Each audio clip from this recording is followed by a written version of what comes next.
الحمدللہ الذی ابدع الافلاک والارضین والصلاة والسلام علی من کان نبیا وآدم بین الماء والطین وعلی آلہ واصحابہ اجمعین۔ معزز طلبہ کرام، معزز سامعین کرام، آپ کے سامنے آج میں صرف کے ایک اہم بحث کو لے کر حاضر ہوا ہوں۔ تو جو طلبہ ابتدائی طور پہ درس نظامی میں داخلہ لیتے ہیں ان کو عام طور پہ دیکھا گیا ہے کہ ہفت اقسام کو پہچاننے میں کافی دشواری کا سامنا کرنا پڑتا ہے۔ کئی اسلامی بھائی اس کو پہچاننے میں پریشان ہوتے ہیں، سوچ رہے ہوتے ہیں کہ کس طریقے سے ہفت اقسام کو پہچانا جائے گا اور کون سا ایسا طریقہ ہو جس کے ذریعے سے ہمیں پہچان سکیں کہ یہ ہفت اقسام میں سے کون سی قسم سے اس کا تعلق ہے۔ تو لہذا آج کے سبق میں انشاءاللہ عز و جل ہم ہفت اقسام کے بیان کو سمجھیں گے نقشے کے اعتبار سے۔ امید ہے اس کو آپ بغور سنیں گے اول تاخیر تو آپ کو یہ تمام چیزیں اچھے انداز میں سمجھ آ جائیں گی۔ تو آپ کے سامنے یہ نقشہ بنایا گیا ہے، ہفت اقسام کا نقشہ ہے یہ۔ تو ہم اس کو پہلے سمجھتے ہیں، اس کی تقسیمات کو ہم دیکھتے ہیں۔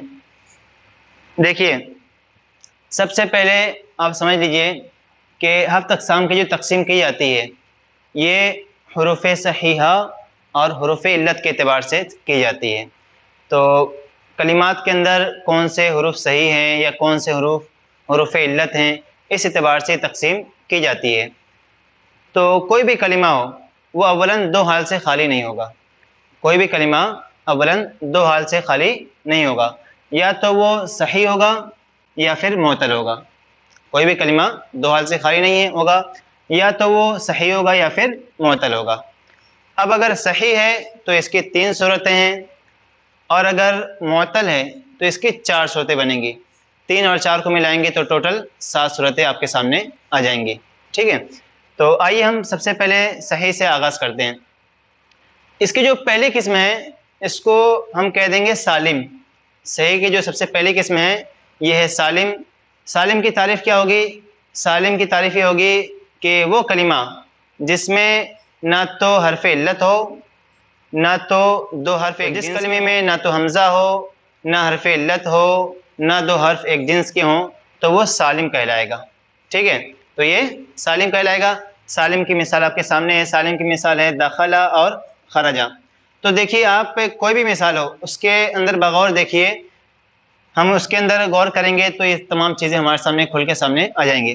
تو دیکھیے، داخلہ کو ہم نے جب دیکھا تو داخلہ میں یہ بتائیں کہ اس میں کوئی کلمہ حمزہ ہے؟ جب اس میں نہ تو حمزہ ہے، نہ دو حرف ایک جنس کے ہیں، نہ تو کوئی حرف علت ہے، تو لہذا یہ کیا ہوگا؟ یہ سالم ہوگا۔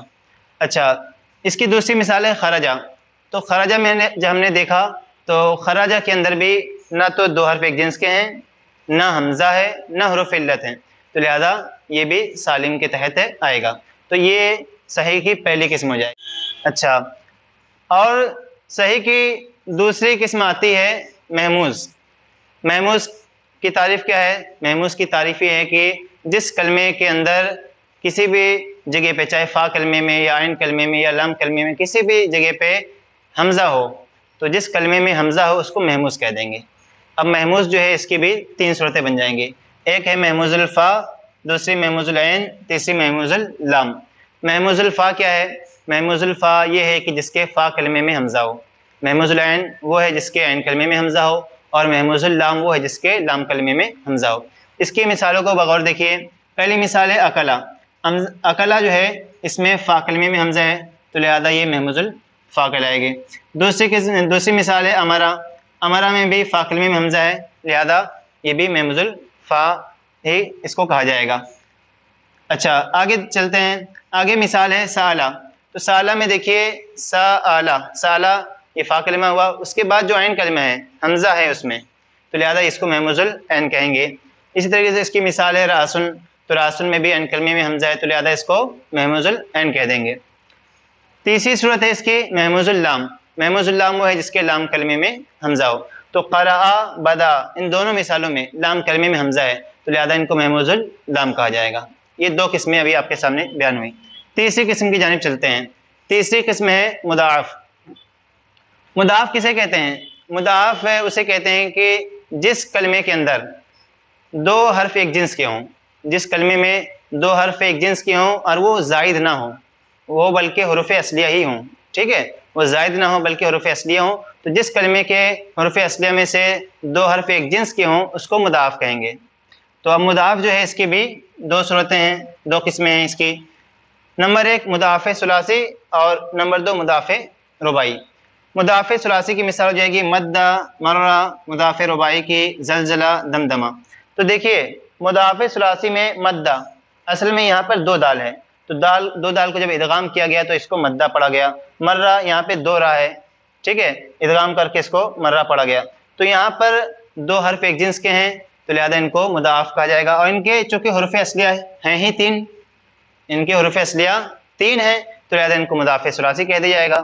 اور مضاف رباعی وہ ہے جس میں چار حروف اصلیہ ہوں، تو زلزلہ اور دمدمہ، ان میں جو آپ کو چار حروف دکھ رہے ہیں یہ چاروں ہی حروف اصلیہ ہی ہیں، یہ چاروں حروف اصلیہ ہیں۔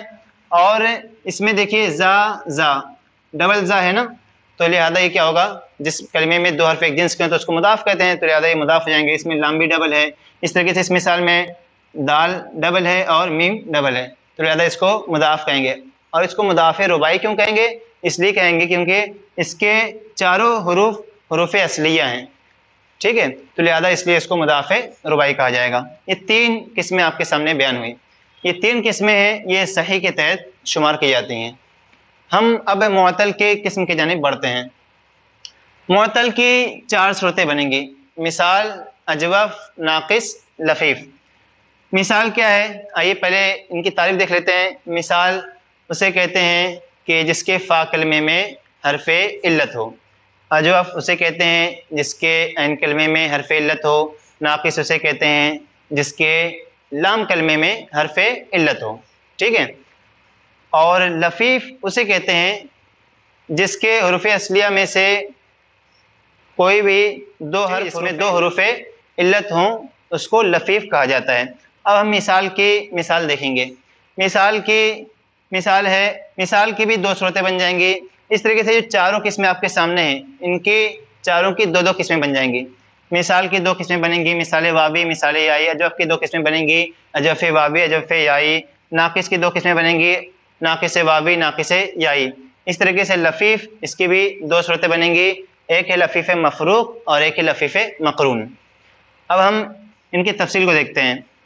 تو مثال کی پہلی جو مثال واوی ہے، تو مثال واوی جس کے فا کلمے میں حرف علت ہو، تو وعدہ کو ہم نے جب دیکھا تو وعدہ میں فا کلمہ جو واو ہے یہ حرف علت ہے، ٹھیک ہے۔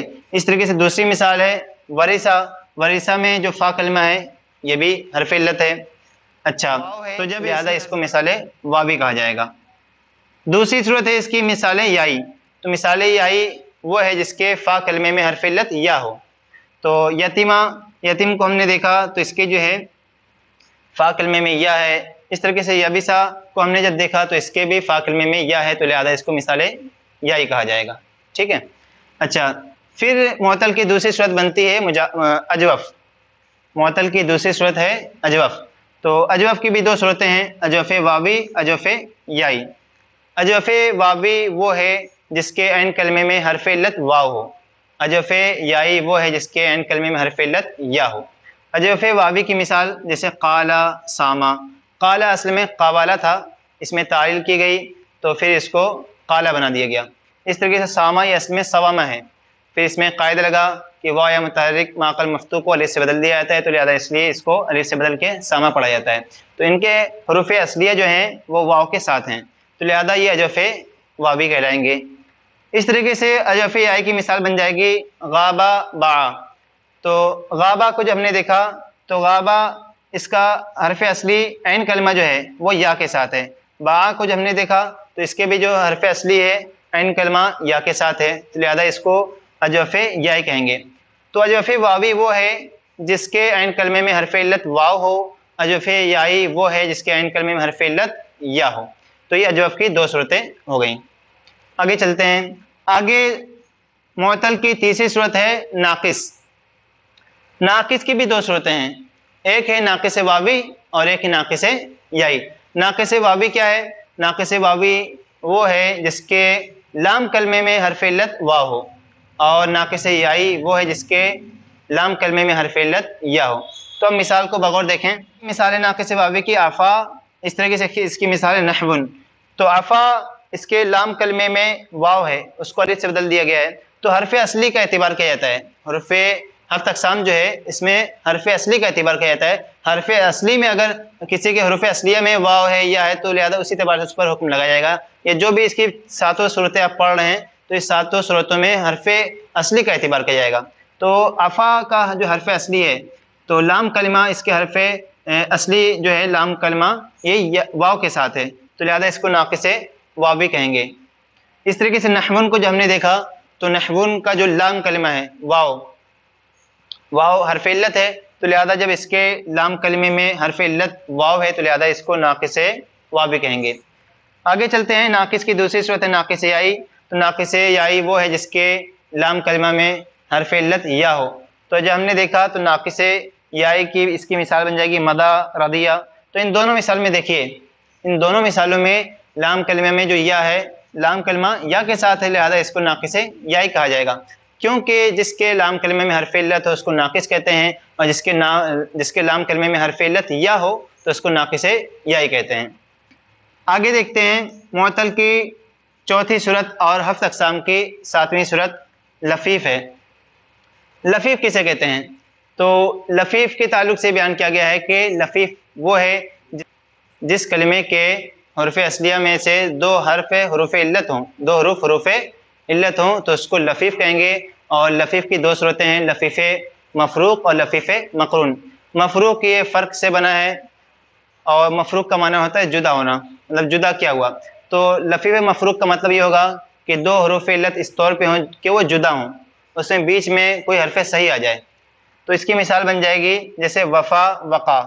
تو دیکھیے واو بھی حرف علت ہے، یا بھی حرف علت ہے، لیکن بیچ میں حرف صحیح فا آ جا رہا ہے، تو لہذا اب کیا ہوا، دونوں حرف علت کے درمیان حرف صحیح سے فاصلہ ہو گیا، تو لہذا دونوں حرف علت جدا ہو گئے، تو لہذا ان کو لفیف مفروق کہا جائے گا۔ اس طریقے سے اس کی دوسری مثال ہے، لفیف مفروق کی ہی دوسری مثال ہے وقا۔ تو دیکھیے واو یا دونوں حرف علت ہیں، اور ان کے مابین قاف جو کہ حرف صحیح ہے اس سے فاصلہ ہو گیا، تو لہذا اس کو لفیف مفروق کہا جائے گا۔ ٹھیک ہے، یہ لفیف کی پہلی قسم ہوئی۔ لفیف کی دوسری قسم ہے لفیف مقرون۔ تو لفیف مقرون قرن سے بنا ہے، اس کا معنی ہوتا ہے ملنا، تو ملایا ہوا۔ تو لفیف مقرون کا معنی یہ ہوگا کہ وہ کلمہ جس میں دو حرف علت ملے ہوئے ہوں تو اس کو لفیف مقرون کہا جائے گا۔ تو ہم نے جب دیکھا توا، نوا، یہ دو مثالیں ہیں، تو اس میں واو یا دونوں حرف علت ملے ہوئے ہیں۔ اس طریقے سے جو لاسٹ کی مثال ہے واو اور یا نوا میں، تو یہ بھی دونوں حروف علت ملے ہوئے ہیں، تو لہذا ان کو لفیف مقرون کہا جائے گا۔ تو یہ آپ کے سامنے کلمے کی ٹوٹل 7 صورتیں بیان کی گئی ہیں۔ کوئی بھی کلمہ ہو آپ غور کیجئے گا، کوئی بھی مثال آپ لے لیجئے، وہ ان 7 صورتوں میں سے کسی نہ کسی صورت میں داخل ضرور ہوگی۔ جب آپ کلمات میں غور و فکر کریں گے، کوئی بھی کلمہ آپ کے سامنے آ جائے، آپ اس کو ہفت اقسام کے ترازو میں تولیے اور اس اعتبار سے غور و فکر کیجئے، تو انشاءاللہ رب عز و جل آپ کے سامنے یہ تمام صورتیں کھول کے سامنے آ جائیں گی۔ 7 قسم کی ہم دہرائی کر لیتے ہیں۔ پہلی قسم جو ہے کلمے کی اولاً 2 قسمیں بنیں گی، نمبر 1 صحیح، نمبر 2 معطل۔ صحیح جو ہے اس کی 3 صورتیں بن جائیں گی، نمبر 1 سالم، نمبر 2 محموز، نمبر 3 مضاعف۔ ٹھیک ہے، تو یہ صحیح کی 3 صورتیں بن جائیں گی، تو یہ 3 صورتیں یہ پہلی ہو گئی۔ پھر معطل جو ہے اس کی 4 صورتیں بن جائیں گی، مثال، اجوف، ناقص، لفیف۔ پھر ان کی مزید تقسیمات آپ کو بیان کی کہ محموز کی 3 قسمیں ہیں، مضاعف کی 2 قسمیں ہیں، مثال کی 2 قسمیں ہیں، اجوف کی 2 قسمیں ہیں، ناقص کی 2 قسمیں ہیں، اسی طریقے سے لفیف اس کی بھی 2 قسمیں ہیں۔ تو یہ تمام صورتیں آپ کے سامنے بیان کر دی گئی ہیں۔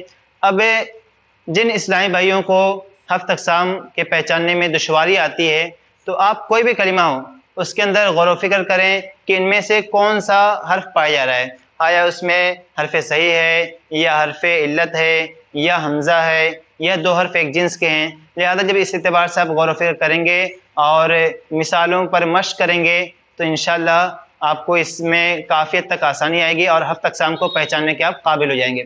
اور چند مثالوں پہ اس کو مزید پریکٹس کرتے ہیں۔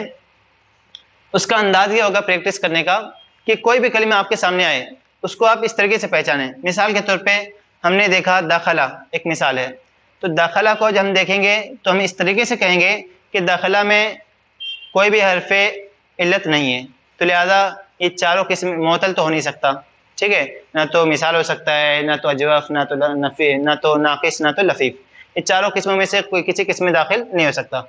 اچھا، پھر داخلہ میں جب ہم نے دیکھا کہ کیا آیا اس میں کوئی حرف حمزہ ہے، تو ہم نے دیکھا کہ اس میں کوئی بھی حمزہ نہیں ہے، تو لہذا یہ محموز بھی نہیں ہو سکتا۔ اچھا، پھر ہم نے داخلہ کو ہی غور و فکر کیا داخلہ میں، تو اس میں ہم نے دیکھا کہ کیا آیا اس میں دو حرف ایک جنس کے ہیں، تو جب ہم نے اس میں غور و فکر کیا تو ہم نے دیکھا کہ اس میں کوئی بھی دو حرف ایک جنس کے نہیں ہیں، تو لہذا جب یہ نہ تو محموز ہوا، نہ تو مضاف، نہ مثال، نہ جوف، نہ ناقص، نہ لفیف، تو کون سی صورت بچی؟ سالم، تو لہذا یہ سالم ہے، جس کو آپ ڈائریکٹ صحیح بھی کہہ سکتے ہیں، ٹھیک ہے، تو یہ والی قسم بن جائے گی۔ محموز جو ہے، محموز کی مثال میں اس طریقے سے ہم غور و فکر کریں گے، جیسے سوال ہے کہ کیا اس میں آیا دو حرف ایک جنس کے ہیں، یا آیا اس میں حرف علت ہیں، نہیں ہے، تو جب حروف علت نہیں ہے تو معطل تو نہیں ہو سکتا، دو حرف ایک جنس کے نہیں ہے تو مضاف بھی نہیں ہو سکتا، اور حرف صحیح تینوں کلمہ میں ایسا بھی نہیں ہے کہ اس میں تینوں حروف جو ہیں وہ حروف صحیح ہیں، تو لہذا جب اس میں حمزہ آ گیا تو یہ محموز کہلا جائے گا۔ اس طریقے سے آپ تمام امثلہ کے اندر غور و فکر کر سکتے ہیں، پریکٹس کریں، کوئی بھی مثال آپ کے سامنے آئے، کوئی بھی کتاب آپ پڑھیں، تو آپ اس کی جب اچھے انداز میں بہت سے الفاظ پر، کثیر مثالوں پر پریکٹس کر لیں گے تو پھر آپ کو پہچاننے میں دشواری نہیں آئے گی۔ اب ہم ایک مثال پڑھتے ہیں، قواعد یاد کرتے ہیں، ایک مثال سے ہم کام چلا لیتے ہیں، تو لہذا صرف ایک مثال کو اگر آپ سمجھ جائیں تو اس سے بھی کام چل سکتا ہے، لیکن اگر آپ زیادہ مثالوں سے اس کو سمجھیں گے، زیادہ مثالوں پہ غور و فکر کریں گے، تو انشاءاللہ عز و جل آپ اس طریقے سے یاد کر پائیں گے اس کو کہ کبھی بھی آپ اس کو بھولیں گے نہیں۔ تو آپ اجراء قرآن کریں، نصاب الصرف پڑھیں، خلاصۃ النحو پڑھیں، یا کوئی بھی ادبی کتاب پڑھیں، عربی کتاب پڑھیں، کوئی بھی کتاب آپ کی عربی آپ کے سامنے آ جائے تو آپ اس میں غور و فکر کریں گے تو انشاءاللہ عز و جل یہ صورتیں آپ کو واضح طور پہ نظر آئیں گی۔ لہذا آج کا سبق ہم یہیں پہ اختتام کرتے ہیں، انشاءاللہ عز و جل مزید سلسلے کو ہم آگے چل کے اس کو چلائیں گے۔ آپ سے عرض ہے کہ آپ بھی ان کو بغور سنیے اور ہمارے ساتھ شامل رہیے۔ اللہ رب العزت سے دعا ہے کہ اس میں جو بھی غلطیاں خامی ہوئی ہوں اس کو معاف فرمائیں۔ صلو علی الحبیب صلی اللہ تعالی علی محمد صلی اللہ تعالی علیہ وآلہ وسلم۔